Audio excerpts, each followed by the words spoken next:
ఇవాళ చిలుకూరు బాలాజీ స్వామివారి సన్నిధి నుంచి బోయపాటి సీను గారి క్రియేషన్లో బాలయ్య గారు నటించినటువంటి అఖండ 2 చూడడం జరిగింది. కదలకుండా చూడడం జరిగింది.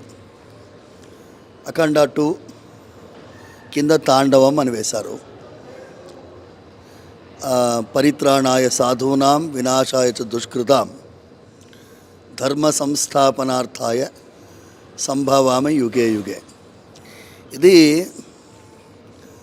భగవంతుడు ఉన్నాడా, భగవంతుడు ఉంటే ఆయన ఇంత అరాచకాన్ని సహిస్తూ ఉంటాడా అనేటటువంటి ప్రతి ఒక్క మనిషిలో ఉండేటటువంటి ప్రశ్న.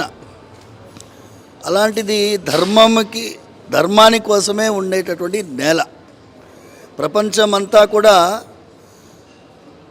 అర్థ కామం కోసం జీవిస్తారు. ఈ దేశంలో మాత్రం ధర్మ అర్థ కామ మోక్షం చతుర్విధ పురుషార్థాల కోసం జీవిస్తాం. అలాంటిది ఈ దేశంలో ధర్మమే ముఖ్యమైనటువంటి భూమిక పోషిస్తుంది. ఆ ధర్మము ఎప్పుడెప్పుడు ఇబ్బందుల్లో ఉంటుందో ఏదో ఒక రూపంలో భగవంతుడు వస్తారు.